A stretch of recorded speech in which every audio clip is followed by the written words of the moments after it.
3-4 жолдан сүйлөдүңөр го, болду го, жетет го. Көпчүлүктү сыйлайлы деми.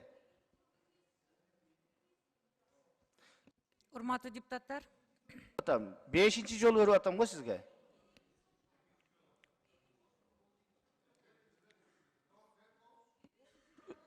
Бердим го, сүйлөй бериңиз мынакей. 5-чи микрофонду айтып атпаймынбы? бербейсизби микрофонду? Берип атпаймынбы мына? Рахмат. Урматтуу коллегалар, мен түшүнөм, биздин парламентте деген аялдарды сыйлашпайт да. Аялдарды сыйлашпаган бүгүн көрдүк, Түркпаны бир кыздан талашып отуруп алдыңар. Макул. Аякта мен сунуш киргизип атсам, мен сунушум даже добушка койгон жоксуңар. Өтпөгөнүн мен түшүнүп атам, но просто мени депутат катары сыйлап койбойсуңарбы? Анча-мынча депутаттарга караганда мен деле добушум өйдөрөөк болот. Зачем вот так унижать? Добушка даже койдуруп бербейсиз. Урматтуу төрага, мен эмне бирдеме күлкүнүчтүү нерсени айтып атамбы? Же сизге шылдыңдай тургандай позицияны бирдемени жеткирип атамбы? Что у вас за отношение хамское такое? Микрофонду каалаганга 20 мүнөт трибунага бересиздер. Каалаганда бересиздер. Анда мен айтсам таарынасыңар, эмне эле тиги бир партиянын атын тергеп атасың, фракциясын деп. Что за отношение? Сыйлабала да. Аял киши болсом да, бир мандат округтан келсем деле, анча-мынча мен коллегаларымдан караганда добушум көбүрөөк келген менмин.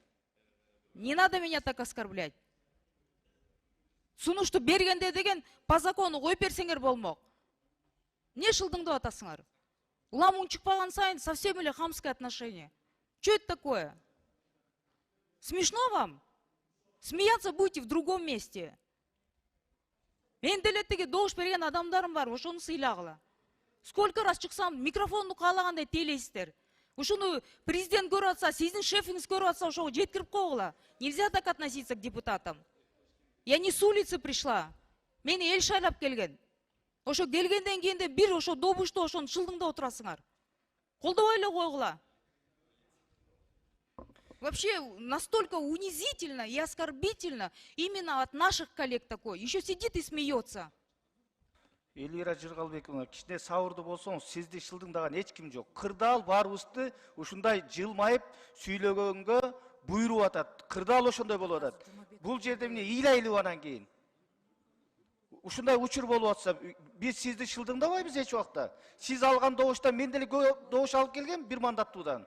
Сиздер шайладыңыздар. Антип эле бири-бирибиздин канча добуш алганыбызды айтып бербейли да. Баардыгыбыз берге келгенден кийин ант бергенден бирдейбиз. Чолпон Алыйна, окуй бериңиз, иш өтөйлү.